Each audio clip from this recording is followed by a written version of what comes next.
Paolo Colamaria, fascia da capitano nell'Under 23, grande prestazione anche Under 19, grande prestazione anche questa sera.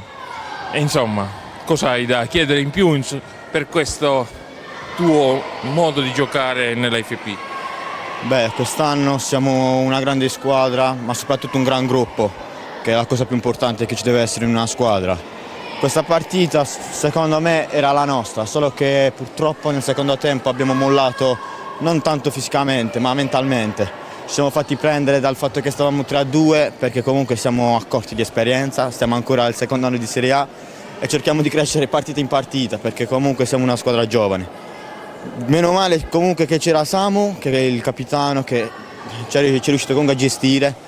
Però ci aspettavamo i 3 punti perché siamo veramente una grande squadra e questa partita l'avevamo giocata bene, l'avevamo preparata bene, però purtroppo abbiamo mollato, ma comunque facciamo fede a questo punto.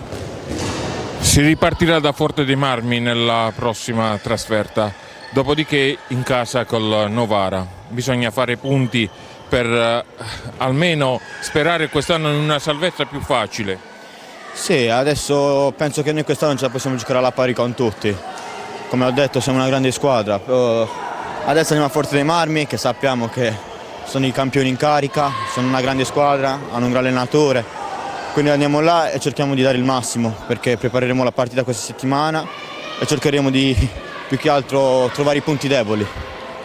Abbiamo visto nettamente un grande giovinazzo rispetto a quello dello scorso anno, eravate alla vostra prima esperienza in Serie 1 l'anno scorso, però quest'anno c'è un mix tra giovani e senatori, si è visto in campo. Ora il portiere ha fatto parecchio del suo, noi durante la telecronaca l'abbiamo più volte evidenziato, come abbiamo evidenziato che il gol del 2-1 era un gol netto.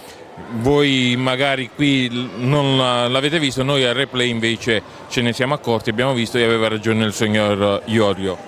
Vabbè sì, a prescindere dal gol, non gol, a noi purtroppo in campo non è facile guardare tutto a tutto, però come hai detto abbiamo 2 giocatori di esperienza, che sono Veludo e Amato, che ci faranno crescere non solo come giocatori ma anche come uomini.